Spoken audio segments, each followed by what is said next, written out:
اعوذ باللہ من الشیطان الرجیم بسم اللہ الرحمن الرحیم اے آل یعقوب، میرے وہ احسان یاد کرو جو میں نے تم پر کیے تھے، اور اس اقرار کو پورا کرو جو تم نے مجھ سے کیا تھا۔ میں اس اقرار کو پورا کروں گا جو میں نے تم سے کیا تھا، اور مجھے سے ڈرتے رہو۔ اے یعقوب کی اولاد، میرے وہ احسان یاد کرو جو میں نے تم پر کیے تھے، اور یہ کہ میں نے تم کو جہان کے لوگوں پر فضیلت بخشی تھی۔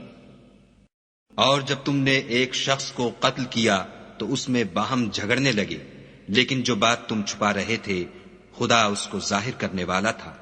آئیں اپنے بچوں کو پورے 2 سال دودھ پلائیں۔ یہ حکم اس شخص کے لیے ہے جو پوری مدت تک دودھ پلوانا چاہے، اور دودھ پلانے والی ماؤں کا کھانا اور کپڑا دستور کے مطابق باپ کے ذمے ہوگا۔ کسی شخص کو اس کی طاقت سے زیادہ تکلیف نہیں دی جاتی، تو یاد رکھو کہ نہ تو ماں کو اس کے بچے کے سبب نقصان پہنچایا جائے اور نہ باپ کو اس کی اولاد کی وجہ سے نقصان پہنچایا جائے، اور اسی طرح نان نفقہ بچے کے وارث کے ذمے ہے۔ اور اگر دونوں یعنی ماں باپ آپس کی رضامندی اور صلاح سے بچے کا دودھ چھڑانا چاہیں تو ان پر کچھ گناہ نہیں، اور اگر تم اپنی اولاد کو دودھ پلوانا چاہو تو تم پر کچھ گناہ نہیں، بشرطے کہ تم دودھ پلانے والیوں کو دستور کے مطابق ان کا حق جو تم نے دینا کیا تھا دے دو، اور خدا سے ڈرتے رہو اور جان رکھو کہ جو کچھ تم کرتے ہو خدا اس کو دیکھ رہا ہے۔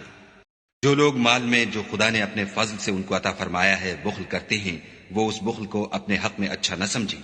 وہ اچھا نہیں بلکہ ان کے لیے برا ہے۔ وہ جس مال میں بخل کرتے ہیں قیامت کے دن اس کا طوق بنا کر ان کی گردنوں میں ڈالا جائے گا، اور آسمانوں اور زمین کا وارث خدا ہی ہے، اور جو عمل تم کرتے ہو خدا کو معلوم ہے۔ پیغمبر، لوگ تم سے یتیم عورتوں کے بارے میں فتویٰ طلب کرتے ہیں، کہہ دو کہ خدا تم کو ان کے ساتھ نکاح کرنے کے معاملے میں اجازت دیتا ہے، اور جو حکم اس کتاب میں پہلے دیا گیا ہے وہ ان یتیم عورتوں کے بارے میں ہے جن کو تم ان کا حق تو دیتے نہیں اور خواہش رکھتے ہو کہ ان کے ساتھ نکاح کر لو، اور نیز بیچارے بے کس بچوں کے بارے میں، اور یہ بھی حکم دیتا ہے کہ یتیموں کے بارے میں انصاف پر قائم رہو، اور جو بھلائی تم کرو گے خدا اس کو جانتا ہے۔ اور خدا نے بنی اسرائیل سے اقرار لیا، اور ان میں ہم نے 12 سردار مقرر کیے۔ پھر خدا نے فرمایا کہ میں تمہارے ساتھ ہوں، اگر تم نماز پڑھتے اور زکوٰۃ دیتے رہو گے اور میرے پیغمبروں پر ایمان لاؤ گے اور ان کی مدد کرو گے اور خدا کو قرض حسنہ دو گے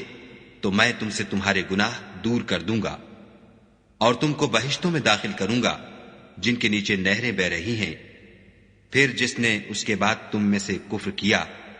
وہ سیدھے رستے سے بھٹک گیا۔ اس قتل کی وجہ سے ہم نے بنی اسرائیل پر یہ حکم نازل کیا کہ جو شخص کسی کو ناحق قتل کرے گا،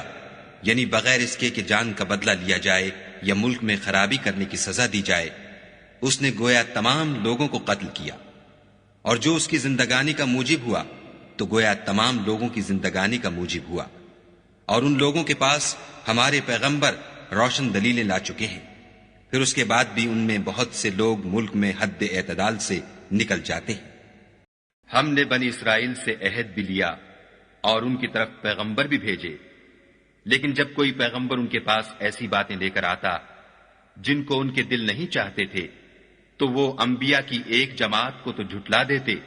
اور ایک جماعت کو قتل کر دیتے تھے۔ جو بنی اسرائیل میں کافر ہوئے ان پر داؤد اور عیسیٰ ابن مریم کی زبان سے لعنت کی گئی، یہ اس لیے کہ نافرمانی کرتے تھے اور حد سے تجاوز کیے جاتے تھے۔ اس طرح بہت سے مشرکوں کو ان کے شریکوں نے ان کے بچوں کو جان سے مار ڈالنا اچھا کر دکھایا ہے تاکہ انہیں ہلاکت میں ڈال دیں اور ان کے دین کو ان پر خلط ملط کر دیں، اور اگر خدا چاہتا تو وہ ایسا نہ کرتے، تو ان کو چھوڑ دو کہ وہ جانے اور ان کا جھوٹ۔ لوگوں نے اپنی اولاد کو بے وقوفی سے بے سمجھی سے قتل کیا اور خدا پر افطرا کر کے اس کی عطا فرمائی ہوئی روزی کو حرام ٹھہرایا، وہ گھاٹے میں پڑ گئے، وہ بے شبہ گمراہ ہیں اور ہدایت یافتہ نہیں ہیں۔ کہو کہ لوگو آؤ میں تمہیں وہ چیزیں پڑھ کر سناؤں جو تمہارے پروردگار نے تم پر حرام کر دی ہیں، ان کی نسبت اس نے اس طرح ارشاد فرمایا ہے کہ کسی چیز کو خدا کا شریک نہ بنانا، اور ماں باپ سے بدسلوکی نہ کرنا بلکہ سلوک کرتے رہنا، اور ناداری کے اندیشے سے اپنی اولاد کو قتل نہ کرنا، کیونکہ تم کو اور ان کو ہم ہی رزق دیتے ہیں، اور بے حیائی کے کام ظاہر ہوں یا پوشیدہ ان کے پاس نہ پھٹکنا، اور کسی جان والے کو جس کے قتل کو خدا نے حرام کر دیا ہے قتل نہ کرنا مگر جائز طور پر، یعنی جن کا شریعت حکم دے۔ ان باتوں کی وہ تمہیں تاکید کرتا ہے تاکہ تم سمجھو۔ مجھ پر واجب ہے کہ خدا کی طرف سے جو کچھ کہوں سچ ہی کہوں۔ میں تمہارے پاس تمہارے پروردگار کی طرف سے نشانی لے کر آیا ہوں، سو بنی اسرائیل کو میرے ساتھ جانے کی رخصت دے دیجئے۔ ہم نے بنی اسرائیل کو دریا سے پار کر دیا تو فرعون اور اس کے لشکر نے سرکشی اور تعدی سے ان کا تعاقب کیا، یہاں تک کہ جب اس کو غرق کے عذاب نے آ پکڑا تو کہنے لگا میں ایمان لایا کہ جس خدا پر بنی اسرائیل ایمان لائے ہیں اس کے سوا کوئی معبود نہیں، اور میں فرما برداروں میں ہوں۔ کہ جب ان میں سے کسی کو بیٹی کے پیدا ہونے کی خبر ملتی ہے تو اس کا منہ غم کے سبب کالا پڑ جاتا ہے، اور اس کے دل کو دیکھو تو وہ اندھوناک ہو جاتا ہے۔ اس خبر بد سے جو وہ سنتا ہے لوگوں سے چھپتا پھرتا ہے اور سوچتا ہے کہ آیا ذلت برداشت کر کے لڑکی کو زندہ رہنے دے یا زمین میں گاڑ دے۔ دیکھو یہ جو تجویز کرتے ہیں بہت بری ہے۔ اور داہی نے تم میں سے تمہارے لیے عورتیں پیدا کیں اور عورتوں سے تمہارے بیٹے اور پوتے پیدا کیے، اور کھانے کو تمہیں پاکیزہ چیزیں دیں، تو کیا بے اصل چیزوں پر اعتقاد رکھتے اور خدا کی نعمتوں سے انکار کرتے ہیں؟ اور خدا ہی نے تم کو تمہاری ماؤں کے شکم سے پیدا کیا کہ تم کچھ نہیں جانتے تھے، اور اس نے تم کو کان اور آنکھیں اور دل اور ان کے علاوہ اور اعضاء بخشے تاکہ تم شکر کرو۔ ہم نے موسیٰ کو کتاب عنایت کی تھی اور اس کو بنی اسرائیل کے لیے رہنما مقرر کیا تھا کہ میرے سوا کسی کو کارساز نہ ٹھہرانا، اور ہم نے کتاب میں بنی اسرائیل سے کہہ دیا تھا کہ تم زمین میں 2 دفعہ فساد مچاؤ گے اور بڑی سرکشی کرو گے، اور اپنی اولاد کو مفلسی کے خوف سے قتل نہ کرنا، کیونکہ ان کو اور تم کو ہم ہی رزق دیتے ہیں۔ کچھ شک نہیں کہ ان کا مار ڈالنا بڑا سخت گناہ ہے، اور ان میں سے جس کو بہکا سکے اپنی آواز سے بہکاتا رہے، اور ان پر اپنے سواروں اور پیادوں کو چڑھا کر لاتا رہے، اور ان کے مال اور اولاد میں شریک ہوتا رہے، اور ان سے وعدے کرتا رہے، اور شیطان جو وعدے ان سے کرتا ہے سب دھوکہ ہے۔ ہم نے موسیٰ کو 9 کھلی نشانیاں دیں تو بنی اسرائیل سے دریافت کر لو کہ جب وہ ان کے پاس آئے تو فرعون نے ان سے کہا کہ موسیٰ میں خیال کرتا ہوں کہ تم پر جادو کیا گیا ہے، اور اس کے بعد بنی اسرائیل سے کہا کہ تم اس ملک میں رہو سہو، پھر جب آخرت کا وعدہ آ جائے گا تو ہم تم سب کو جمع کر کے لے آئیں گے۔ بال اور بیٹے تو دنیا کی زندگی کی رونق و زینت ہیں، اور نیکیاں جو باقی رہنے والی ہیں وہ ثواب کے لحاظ سے تمہارے پروردگار کے ہاں بہت اچھی اور امید کے لحاظ سے بہت بہتر ہیں۔ کیا تم نے اس شخص کو دیکھا جس نے ہماری آیتوں سے کفر کیا اور کہنے لگا کہ اگر میں اثر نو زندہ ہوا بھی تو یہی مال اور اولاد مجھے وہاں ملے گا؟ اچھا تو اس کے پاس جاؤ اور کہو کہ ہم آپ کے پروردگار کے بھیجے ہوئے ہیں، تو بنی اسرائیل کو ہمارے ساتھ جانے کی اجازت دیجیے اور انہیں عذاب نہ کیجیے۔ ہم آپ کے پاس آپ کے پروردگار کی طرف سے نشانی لے کر آئے ہیں، اور جو ہدایت کی بات مانے اس کو سلامتی ہو۔ اے آل یعقوب، ہم نے تم کو تمہارے دشمن سے نجات دی اور تورات دینے کے لیے تم سے کوہ طور کی داہنی طرف مقرر کی، اور تم پر من اور سلوہ نازل کیا۔ کہنے لگے کہ بھائی میری داڑھی اور سر کے بالوں کو نہ پکڑیے، میں تو اس سے ڈرا کہ آپ یہ نہ کہیں کہ تم نے بنی اسرائیل میں تفرقہ ڈال دیا اور میری بات کو ملحوظ نہ رکھا، اور اس لیے آئے ہیں کہ آپ بنی اسرائیل کو ہمارے ساتھ جانے کی اجازت دیں۔ کیا یہی احسان ہے جو آپ مجھ پر رکھتے ہیں کہ آپ نے بنی اسرائیل کو غلام بنا رکھا ہے؟ کے ساتھ ہم نے اس طرح کیا اور ان چیزوں کا وارث بنی اسرائیل کو کر دیا۔ وہ تمہیں 4 پایوں اور بیٹوں سے مدد دی۔ کیا ان کے لیے یہ سند نہیں ہے کہ علماء بنی اسرائیل اس بات کو جانتے ہیں؟ بے شک یہ قرآن بنی اسرائیل کے سامنے اکثر باتیں جن میں وہ اختلاف کرتے ہیں بیان کر دیتا ہے۔ خدا ہی کو قیامت کا علم ہے، اور وہی مے برساتا ہے، اور وہی حاملہ کے پیٹ کی چیزوں کو جانتا ہے کہ نر ہے یا مادہ، اور کوئی شخص نہیں جانتا کہ وہ کل کیا کام کرے گا، اور کوئی متنفس نہیں جانتا کہ کس سرزمین میں اسے موت آئے گی۔ بے شک خدا ہی جاننے والا اور خبردار ہے۔ ہم نے موسیٰ کو کتاب دی تو تم ان کے ملنے سے شک میں نہ ہونا، اور ہم نے اس کتاب کو یا موسیٰ کو بنی اسرائیل کے لیے ذریعہ ہدایت بنایا۔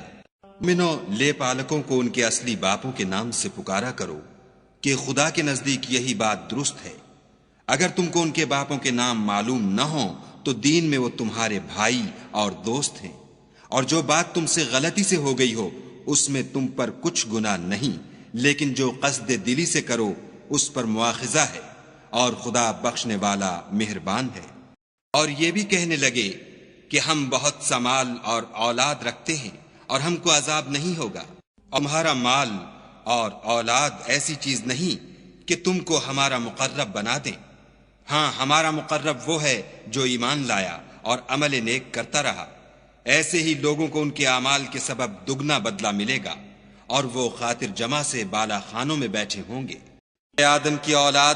ہم نے تم سے کہہ نہیں دیا تھا کہ شیطان کو نہ پوجنا، وہ تمہارا کھلا دشمن ہے۔ اے ہمارے پروردگار، ان کو ہمیشہ رہنے کی بہشتوں میں داخل کر جن کا تو نے ان سے وعدہ کیا ہے، اور جو ان کے باپ دادا اور ان کی بیویوں اور ان کی اولاد میں سے نیک ہوں ان کو بھی، بے شک تو غالب حکمت والا ہے۔ ہم نے موسیٰ کو ہدایت کی کتاب دی اور بنی اسرائیل کو اس کتاب کا وارث بنایا۔ وہی تو ہے جس نے تم کو پہلے مٹی سے پیدا کیا، پھر نطفہ بنا کر، پھر لوتھڑا بنا کر، پھر تم کو نکالتا ہے کہ تم بچے ہوتے ہو،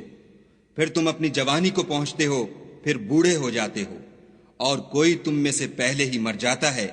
اور تم موت کے وقت مقرر تک پہنچ جاتے ہو، اور تاکہ تم سمجھو۔ عام بادشاہت خدا ہی کی ہے، آسمانوں کی بھی اور زمین کی بھی۔ وہ جو چاہتا ہے پیدا کرتا ہے، جسے چاہتا ہے بیٹیاں عطا کرتا ہے، اور جسے چاہتا ہے بیٹے بخشتا ہے۔ کیا وہ جو زیور میں پرورش پائے اور جھگڑے کے وقت بات نہ کر سکے خدا کی بیٹی ہو سکتی ہے؟ وہ تو ہمارے ایسے بندے تھے جن پر ہم نے فضل کیا، اور بنی اسرائیل کے لیے ان کو اپنی قدرت کا نمونہ بنا دیا، اور ہم نے بنی اسرائیل کو ذلت کے عذاب سے نجات دی۔ ہم نے بنی اسرائیل کو کتاب ہدایت اور حکومت اور نبوت بخشی، اور پاکیزہ چیزیں عطا فرمائیں، اور اہل عالم پر فضیلت دی۔ کہو کہ بھلا دیکھو تو، اگر یہ قرآن خدا کی طرف سے ہو اور تم نے اس سے انکار کیا، اور بنی اسرائیل میں سے ایک گواہ اسی طرح کی ایک کتاب کی گواہی دے چکا اور ایمان لے آیا، اور تم نے سرکشی کی، تو تمہارے ظالم ہونے میں کیا شک ہے؟ بے شک خدا ظالم لوگوں کو ہدایت نہیں دیتا۔ ہم نے انسان کو اپنے والدین کے ساتھ بھلائی کرنے کا حکم دیا۔ اس کی ماں نے اس کو تکلیف سے پیٹ میں رکھا اور تکلیف ہی سے جنا، اور اس کا پیٹ میں رہنا اور دودھ چھوڑنا 2.5 برس میں ہوتا ہے، یہاں تک کہ جب خوب جوان ہوتا اور 40 برس کو پہنچ جاتا ہے تو کہتا ہے کہ اے میرے پروردگار، مجھے توفیق دے کہ تو نے جو احسان مجھ پر اور میرے ماں باپ پر کیے ہیں ان کا شکر گزار ہوں، اور یہ کہ نیک عمل کروں جن کو تو پسند کرے، اور میرے لیے میری اولاد میں اصلاح و تقوی دے، میں تیری طرف رجوع کرتا ہوں اور میں فرما برداروں میں ہوں۔ اور جوان خدمتگار جو ایسے ہوں گے جیسے چھپائے ہوئے موتی ان کے آس پاس پھریں گے۔ مشرکو، کیا تمہارے لیے تو بیٹے اور خدا کے لیے بیٹیاں؟ یہ تقسیم تو بہت بے انصافی کی ہے۔ جوان خدمت گزار جو ہمیشہ ایک ہی حالت میں رہیں گے ان کے آس پاس پھریں گے۔ دھیان رکھو کہ دنیا کی زندگی محض کھیل اور تماشا اور زینت و آرائش، اور تمہارے آپس میں فخر و ستائش اور مال و اولاد کی ایک دوسرے سے زیادہ طلب و خواہش ہے۔ اس کی مثال ایسی ہے جیسے بارش کہ اس سے کھیتی اگتی اور کسانوں کو کھیتی بھلی لگتی ہے، پھر وہ خوب زور پر آتی ہے، پھر اے دیکھنے والے تو اس کو دیکھتا ہے کہ پک کر زرد پڑ جاتی ہے، پھر چورا چورا ہو جاتی ہے،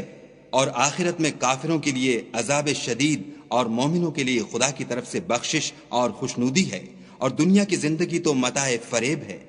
خدا کے عذاب کے سامنے نہ تو ان کا مال ہی کچھ کام آئے گا اور نہ اولاد ہی کچھ فائدہ دے گی۔ یہ لوگ اہل دوزخ ہیں، اس میں ہمیشہ جلتے رہیں گے۔ اور وہ وقت بھی یاد کرو جب مریم کے بیٹے عیسیٰ نے کہا کہ اے بنی اسرائیل، میں تمہارے پاس خدا کا بھیجا ہوا آیا ہوں، اور جو کتاب مجھ سے پہلے آ چکی ہے یعنی تورات، اس کی تصدیق کرتا ہوں، اور ایک پیغمبر جو میرے بعد آئیں گے جن کا نام احمد ہوگا، ان کی بشارت سناتا ہوں۔ پھر جب وہ ان لوگوں کے پاس کھلی نشانیاں لے کر آئے تو کہنے لگے کہ یہ تو صریح جادو ہے۔ مومنو، خدا کے مددگار ہو جاؤ، جیسے عیسیٰ ابن مریم نے حواریوں سے کہا کہ بھلا کون ہیں جو خدا کی طرف بلانے میں میرے مددگار ہوں؟ حواریوں نے کہا کہ ہم خدا کے مددگار ہیں۔ تو بنی اسرائیل میں سے ایک گروہ تو ایمان لے آیا اور ایک گروہ کافر رہا۔ آخر الامر ہم نے ایمان لانے والوں کو ان کے دشمنوں کے مقابلے میں مدد دی اور وہ غالب ہو گئے۔ مومنو، تمہارا مال اور اولاد تم کو خدا کی یاد سے غافل نہ کر دے، اور جو ایسا کرے گا تو وہ لوگ خسارہ اٹھانے والے ہیں۔ مومنو، تمہاری عورتوں اور اولاد میں سے بعض تمہارے دشمن بھی ہیں، سو ان سے بچتے رہو، اور اگر معاف کر دو اور درگزر کرو اور بخش دو تو خدا بھی بخشنے والا مہربان ہے۔ تمہارا مال اور تمہاری اولاد تو آزمائش ہے، اور خدا کے ہاں بڑا اجر ہے۔ صاحب وسعت کو اپنی وسعت کے مطابق خرچ کرنا چاہیے، اور جس کے رزق میں تنگی ہو وہ جتنا خدا نے اس کو دیا ہے اس کے موافق خرچ کرے۔ خدا کسی کو تکلیف نہیں دیتا مگر اسی کے مطابق جو اس کو دیا ہے، اور خدا ان قریب تنگی کے بعد کشائش بخشے گا، اس سب سے کہ مال اور بیٹے رکھتا ہے، اور مال اور بیٹوں سے تمہاری مدد فرمائے گا اور تمہیں باغ عطا کرے گا، اور ان میں تمہارے لیے نہریں بہا دے گا، وہ بڑی بڑی چالیں چلے، اور وقت اس کے پاس حاضر رہنے والے بیٹے دیے،